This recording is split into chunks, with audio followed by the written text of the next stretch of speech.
Hello everyone and welcome to Number 9 Farms. Today I am going to be processing some more tomatoes, and I know it's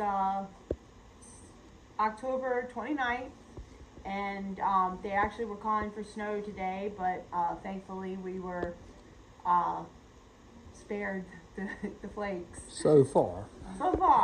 But we did have a frost last night. It was a mild frost. It was not a heavy frost. Now further north they have had frost and snow. One of our farmers market workers, whatever you... Family member. Yeah. She drove through snow yesterday to get to the farmers market. Because she also comes from 2 hours away as well. But I know you haven't seen me or wondering where I've been. Honestly, life has happened. I haven't been able to even take a breather, if you want to know the truth. So today I'm going to be making tomato sauce. If Bruce shows right here, this right here is just the stuff that I've done in the past week, basically. Yeah, basically this week.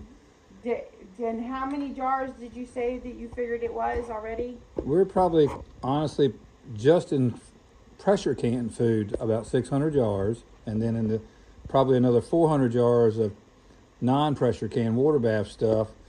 And we don't even count the freeze-dried food. So this right here is another batch of tomato soup, which I made tomato soup with you guys on the last video. But that's my third batch that I've done of tomato soup just alone. And she could do 100 batches. It is that good. But anyways, the whole thing is in chicken stock, turkey stock, because we processed our chickens.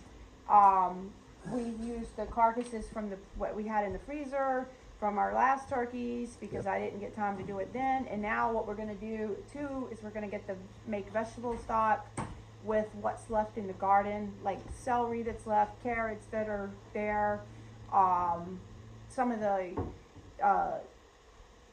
leaves from the broccoli, things Just like everything that. that's left. Basic good stuff. We got lots of kale. I still got to process, but I want to also show you this. This is what I have going on, and this is why. This is why you haven't seen her. Okay, this right here is full of tomatoes. Okay, It is just crazy. and some of these guys are monsters. That There's a 2-pounder probably. well, Maybe close, not. but this one is black brandy wine. The black brandy wine, if you're in the UP as well, the black brandy wine rocked the socks off of it. And that is no joke. And the mortgage lifter did. Yeah, the mortgage lifters did good, but they kind of phased out a little bit. And I did get a lot of the Dr. Witchy, but I just wanted to show, that one's gone bad, but that happens. I was gone for the farmer's market. It was our last farmer's market yesterday, and I checked them all like Friday morning. And then of course I still have apples to process, and this is just a piece of them. We'll never process all the apples we have. I still got more tomatillos, and I don't know how many jars of the salsa verde. If you just see how many tomatoes there are over here, you can see what I'm talking about. Plus, show them down here. Yeah, there's easily a couple 100 pounds there with all those boxes and stuff. So you see how many more there is to go, and each one of these boxes too, like they're all even down here. Yeah, and they're all turning, and so. But that's why you haven't seen me. So like for every jar that you see right here, there's twice this amount. Oh, 3 times that amount. I've carried it. That is stacked in a pile in the basement that hasn't even went on the shelf. It's so much that we're going to have to completely redo the basement and redo the shelving just to hold everything. That I processed this year alone. And then like here, these are all the freeze-dried peppers that I just got done. Plus I got some in the dehydrator, but these are the sweet peppers, like the Marconis. These are nothing but these are dehydrated lemon drop. And they did really good. These are freeze-dried jalapenos, another batch, which I told y'all that I started these peppers January 22nd, and this is more jalapenos and more hatch. And this is a jar of Carolina Reaper. Don't fear the Reaper. That's all Carolina Reaper. Woohoo! So, and this I know y'all know I canned some of these. If you saw that, I had the 1,500-year-old cave beans that I canned, and also this is what's dried. So these are some of the sweet peppers that we use for chips for our hummus that we've been doing forever. But it's just endless. And these are chopped shishito peppers, and just I don't know how many jars there are of this, plus I strained some, plus I sold some. Yeah, it's just. And then these are the pimento peppers for the pimento cheese sandwiches. I mean. And we have made so many Hatch chilies too. Each one of these jars is full of canned goods too. I mean boxes. And as hard as it may be believing, we have actually going to run out of jars this year. Yes. And y'all know, if you saw any of the old videos that we bought, and that's what's in these Quicker State boxes we bought from a couple, from their daughter. It's phenomenal how many jars we've done, or she's done. Whoa! You got all the jars ready. I'm just a good helper. And that has in fact that has never stopped being full of jars. Yeah, the oven's used for jars now. Yeah, but anyway. And how many packages of seeds have you saved? Almost 100. Yeah. Almost 100. And yes, I know that they're not supposed to be close together, but you know, if I need them, I got them. Yep. So, all right, guys. So let's get started on this tomato sauce. Do y'all know who that is? Hello, guys. It's the Sherpa boy. All right. So I'm doing these tomatoes today, guys. So come back when I'm all done. yeah. So I wanted to show you this real quick, but I weigh all the oh gosh, leave it to Bruce. I'm sorry. Okay, so I weigh all the peppers. Oh my wordy. Okay, I weigh all of them. I need 10 pounds, so I've got 12 pounds on the scale right now because I'm gonna core them. But really with my machine, my food mill, the rebar, you don't really have to do that if you don't want to. But a lot of times I will save the skins and stuff.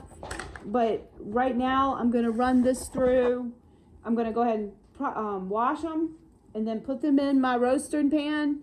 And then I'm going to go ahead and put all the rest of the ingredients for the tomato sauce, but I'm going to walk you through it. All right, so now I'm going to show you. I put the scale on, tear it out, and I just start piling on tomatoes that are ready to go. So I can get the 12 pounds. Now, usually I take out the little stem piece so that it's just less weight, plus it washes easier, and just keep piling it on, which I know is very simple, but now that Bruce and everybody's outside working, I got all the garlic planted. It's been a lot too. It was a lot of garlic. We built 4 new beds, which is a nice thing. I'll go show you those at the end of the video so that you can see how nice the beds look. And let's see what I got. Okay, so here's some of the subarctics. Now, those are the ones that look more like I call grocery store tomatoes. But they do excellent. So if you ever can get some subarctic seeds, they are an amazing tomato plant. So And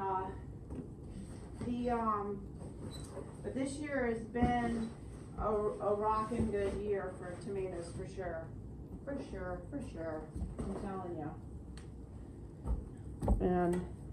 But I'm gonna miss everybody at the farmer's market. Just trying to think of things to tell you guys.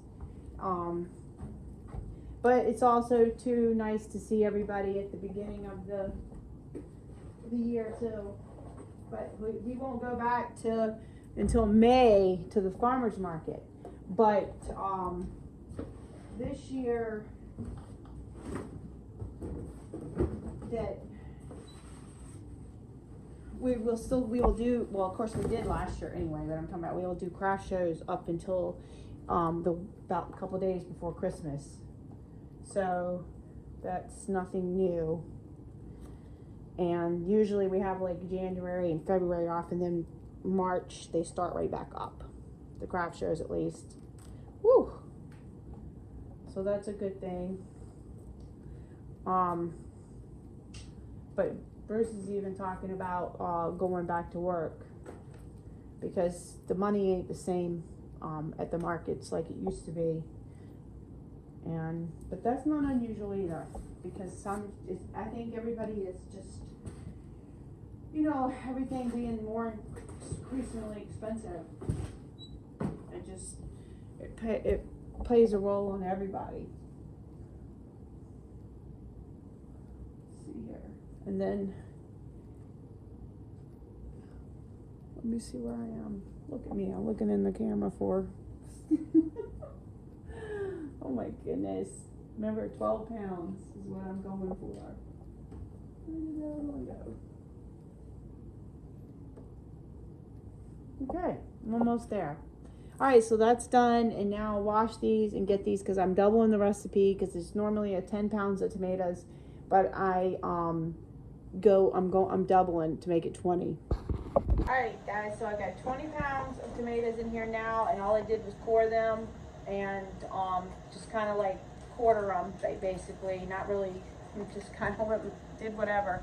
So what I'm going to do now, I've got some water in here in the Nesco roasting pan, just enough down at the bottom, and sit this in. And now I'm going to plug it in, and I'm going to set it at 300 degrees.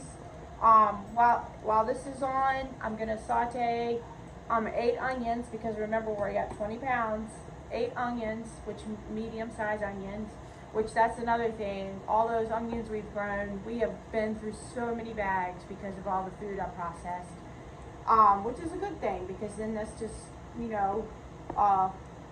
one less onion at the end if we haven't used them all. But I'm pretty sure we're going to use them all for sure. And I'm going to do probably about 2 cloves. No, I mean not 2 cloves, 2 bulbs of garlic. And that will also be our garlic. I gotta go get some more. But that's gonna go in. I'm gonna saute that in a little bit of oil, put that in here, and in the meantime, I'll be back with the next step. I have some more tomato seeds that I've saved just from those ones. This is the more black brandywine. So the black brandywine, these are the green zebras, and this is some of the ones, the Roma type, but it's paste. Yeah, it's a paste tomato, but he didn't know if it was actually a Roma or some other type. So either way, I'm gonna give it a go. But I'll put a little bit of water in these. I'll put it with some cellophane right on top, and let them ferment. And after they ferment, I will run them through the little strainer like this right here. Just run them through like that, cleaning them off. Then I throw them on a little bit of wax paper on a paper plate, write the date, let them dry, and then in the seed packet they go. Alright guys, so now I just wanted to show you how that I've got all this cut and everything, the tomatoes. I'm the worst cutter there is. And who's the best cutter? Who's the best cutter? Mm-hmm. Not me. We have a cutter better than me. Oh, Amelia. Amelia is the best cutter ever. She worked at a pizza restaurant in her high school days, and I'm gonna tell you, She can cut now. she can cut some stuff, and she can get it just perfect, like Yeah. it was some kind of. But anyways, I've sauteed a bunch of our onions, and I got some more garlic. So all this, and I don't care if there's little skins in it or anything, and some of the shallots, that's what the green is, because they had already started sprouting on me. Everything she touches just grows and grows and grows. And so anyways, I don't care about the skins being on it because it'll go through my rebar. But I've been taking some of the skins off because some of my garlic cloves are so huge that Bruce and I have been saving them because we still got to plant another row. But what I do is I save all the onion peels in the freezer. And once we get ready to do this vegetable broth, all those onion peels and the celery that's left in the garden will all go into that pot. Every vegetable we have left And will go in there. nothing is wasted here. Even like I return all this to the compost if it's something I don't keep. And the chickens, and then the rabbits eat all the greenery that's left, like the broccoli, the Cabbage leaves, Yeah. everything. that's left, and then they poop it out, and then once they poop it out, We get it goes fertilizer. right back in our garden as a fertilizer. Yeah. So I'm going to go ahead and scrape these now into the roaster, and this will, like I said, will go on in there. But all I did was use 12 half tablespoons because I took the half tablespoons out, so 6 tablespoons of extra virgin olive oil, but of course I've had it on a really, really low temperature so that it doesn't become toxic, and barely cooked them. And now they're sauteed, and I'm going to go ahead and put them in the roaster. Alright guys, so looky there how it's looking. This is where I get my meat, I don't know, whatever it's called. But The meat chopping thing. yeah, meat chopping. Yeah, there you go. So I do this with the tomatoes so they can get cooking faster, and also incorporate all the onions and garlic right into the mixture. So, but anyway, there you go. This is starting to cook down and looking good. And now I'm going to go out to the garden and grab some fresh oregano that we have plenty of, and mix that on in. And this tomato sauce, this will be used for like some chili mac. It could be used for meatloaf. It could be used for my cabbage rolls. So many things that you can, whatever you use tomato sauce for. And this will be very nice to have in your pantry. I told you I'd show you the garlic beds. So these are the beds right here that Bruce has built, and we used all the soil out of all these buckets from the tomatoes and the peppers. And he's already packaged everything up as far as like wrapped it in the like moving wrap. I don't know, saran wrap type stuff, and got him in the shed. But this, Julie's going to go with me for the walk, because every day I go for the walk. So we still have some buckets right there left in the greenhouse. And so we're cleaning up. And we won't put that in the compost pile, because with tomatoes and peppers, we never compost those because they can harbor diseases. So we don't want to incorporate that into our compost.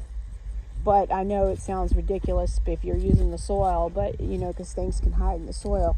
But we've done this for years, basically recycle our soil.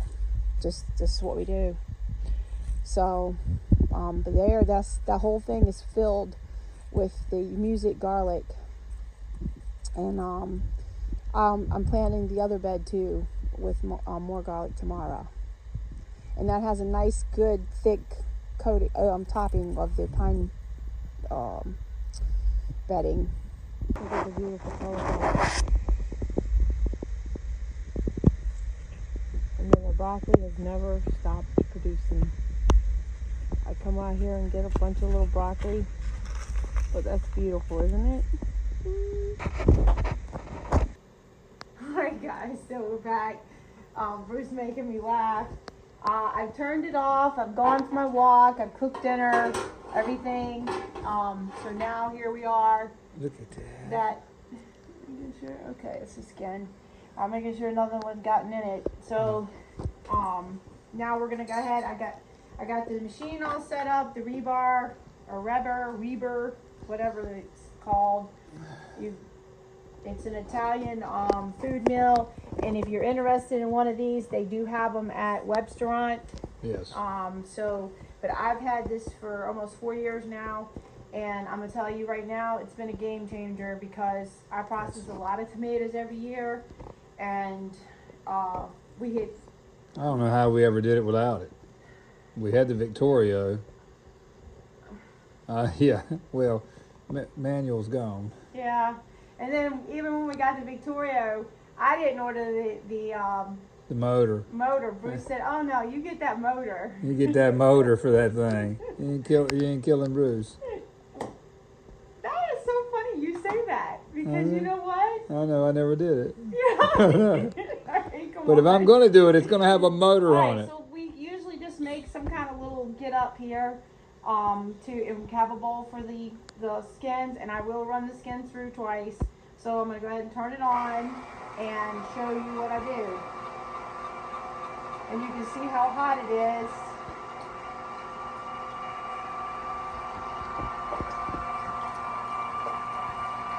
And you can see how big the onions is in here. And I've got the oregano also that's in here, the garlic. Everything is in here. Here's like a piece of the stem with the oregano right here. So you can see it, how I just run it right on through.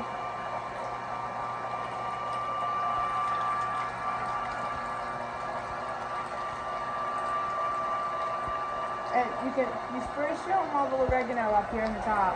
See all the oregano leaves right there? And then whenever you feel like it's not going down, just take and push it down with your little plunger.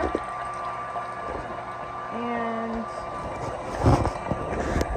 so this is how I made my tomato soup. This is how I do a lot of my stuff now that my ketchup, I did them in the roaster first. I had a couple ways of doing that. I have, I put the, I ran that through the, Vitamix. yeah, the Vitamix, and that's with the skins and all. Then I run it back through the rebar, and That really cleans it then I up. add all the other ingredients. But I found too, another thing that really helps is to take and put the, do all this, cook it down a little bit more, and then put it in the refrigerator, and it thickens up even more because it cools down, plus all those spices and everything really marry together, and it just takes it to a whole nother level. I've got so many tips and tricks on how I figured out how to process all this stuff over the years. And tonight we're using our special refrigerator. Yes. The big wide world refrigerator. Yeah, outside. In the winter here, you just put it outside. Yeah, that is one thing that is the beauty of That's right. living up north. I can tell you that. Well, I'll go ahead and get all this finished now, and then I'll bring you back, and right before I do the second coating, so Bruce can get in here and scrape my screen, because what I'll do is as this is going, we try to scrape the screen. And I do this also for my applesauce, and like with my tomato soup, I have all the celery, everything inside here, and it runs right through the rebar too. Alright, so we filled up the other pan, and we went ahead now and just dumped the scraps. Here it is, it's showing right up here, right in the bowl here. And I'm going to go ahead and turn it on, and it's going to go ahead and go into this little pan. And this is where It's really thick too, but you get so much more out of it. Because look in the pan now, so you can see how much is in there. And you will need to use a plunger usually for this part. And it's pretty funny though. One time I did it, and I had it going, and Bruce says, "Well, could you let me put the bowl back under there?" Yeah, sure. And you can see how nice and thick it's coming out. And see, this is where you could take this and dehydrate this and make, since you took everything out of it, and you can go ahead and make a powder in the dehydrator and then grind it up in your little herb grinder. And I'm going to tell you, it makes a great seasoning. Because you've already got all those garlic, onion, the tomato skins. I've got quite a bit of it. Plus it's also good for thickening up things like this, like a tomato powder. But I did it a couple times with the tomato soup. But the last time I was like, I'm not doing it again. But I do have the dehydrator going again with some of those last hot peppers. And so I could throw this right on the dehydrator sheet. Okay. So there we have it. And look, it filled the pan up nice and thick. And this is where all the good stuff is. Alright, so now I'm going to go ahead and cook it down for about another hour and get it nice and thick. And then I'm going to let it cool down and then throw it outside to cool down even more overnight. And then tomorrow morning, we're going to be canning it. So I'll see you tomorrow. Good morning, guys. I am straight out of the bed. I started on getting this all ready for you guys this morning and to show you how much it's cooked down. I cooked it down probably about an hour or so last night, and then probably about 30 minutes this morning. And this one here, so you can see how much it's cooked down there. And here is the one that is done. And this one went really quick, of course, because we didn't have enough room in the pot.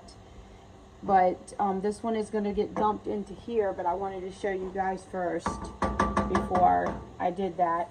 The only thing I've added to this now is 3 tablespoons of salt, and I did use the Cannon salt, but you could also use kosher salt, and 3 tablespoons of sugar, which you could omit that if you don't want to do that. That just helps kind of like bring out the flavor a little. That was it. But if you could add basil to it, you could add some parsley to it. But I'm not making this like a spaghetti sauce. That's totally different. I have probably 50-60 jars of spaghetti sauce.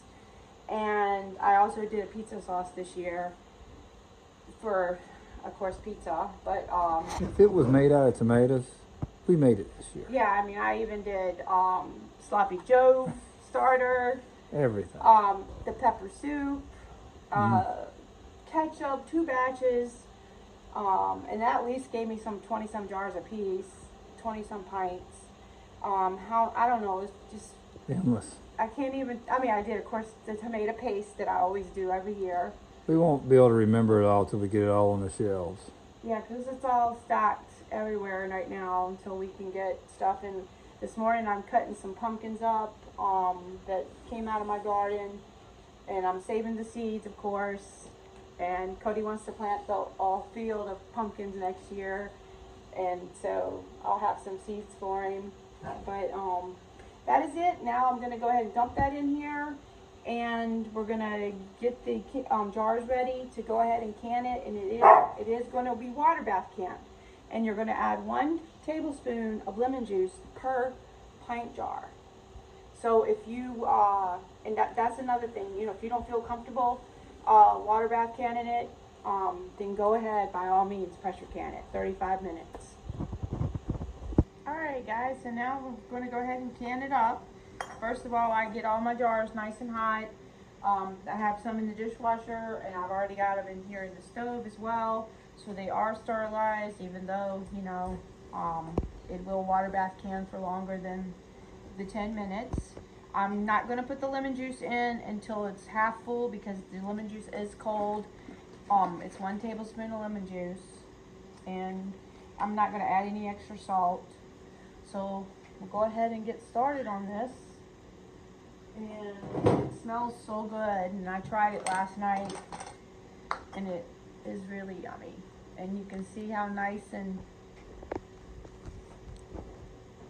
looks. And now this is also, if you wanted to at this time, like I said, this is tomato sauce. But at this time you could also add some of your tomato powder to it. That I go ahead and that's where I stop right there. And put in the lemon juice.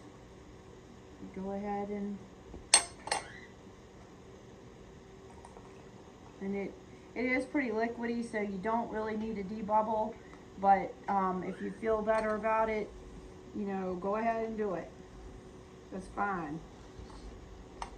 So there you go. That's really it. I'm gonna fill all these jars up, and Bruce says he thinks it's gonna be about 30 jars, so we'll see. Because I didn't want to do them in quarts because I really didn't need this much usually for what I would need this tomato sauce for. So that's why I did the pints. Alright, I'll see you at the water bath counter. There ended up being 25 jars, so they turned out really good. I'm gonna clean the the rims off, and go ahead and put the lids on and take them over there to the water bath counter. Alright guys, so I put all the jars in, and we have 35 minutes to go. Once it starts to boil, we'll set the timer. And this is that big Amish canner that we've had for quite some time now. We have 2 of them, and that's it. We'll be back after 35 minutes.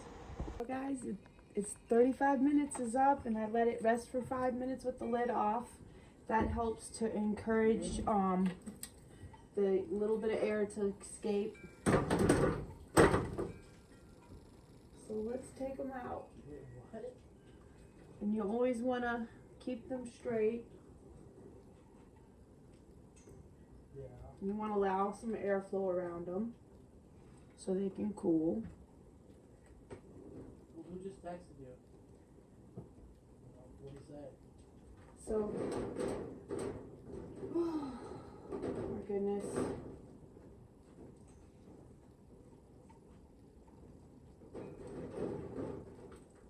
Well, it looks like to me, there goes the pop.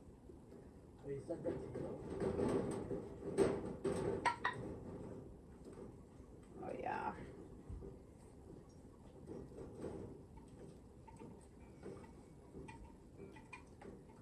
Ooh. I don't know why I didn't say that. Ooh, that was hot. Oh yeah. I hope you can see.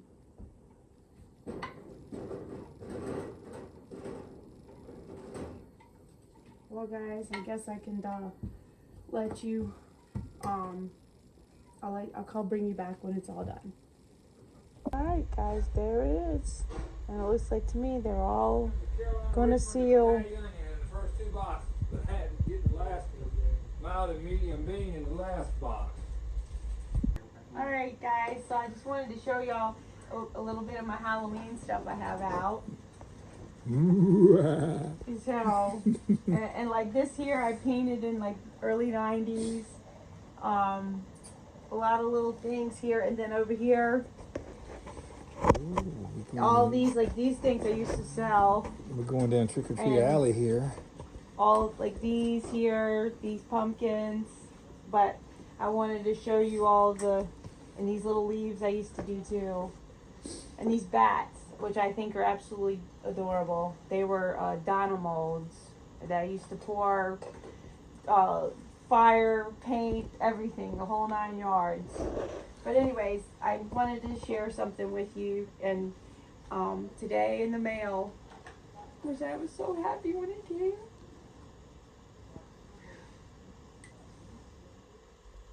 Okay, honey. She was thinking about you. I know. But anyways, Judi sent me this, and tell Judi I really appreciate it. Her husband Rick made this, and I'm telling you, it's absolutely beautiful. It's a little bee box. Good job, Rick. Isn't it beautiful? Yeah, he did a great job. And I appreciate it so much. I'm sorry that I'm all tore up. I don't know why. I guess because somebody thought about me. And I know that's not, the case, but even Sarah at the farmer's market, like, she got me this Brandywine card. And y'all know I love a Brandywine tomato. Yep, yes you do. And she had cross-stitched a little pumpkin plaque, which is in the kitchen. But I would so much appreciate it. Thank you so much, Judi. And I'm sorry I hadn't been on YouTube. I told you, because I don't know. Sometimes in my life I have a lot of things going on. My brain gets really scattered, and I just gotta work, and that's all I can do. Plus we've been really busy. Well, that's what I mean. I just gotta work. Wait till you guys see all the canning we've done. Well, she's done. I'm just the jar guy. You've done it too. Yeah, wait till you guys see all of it on the shelves. You're gonna go, wow. But thanks guys for watching. I love you guys.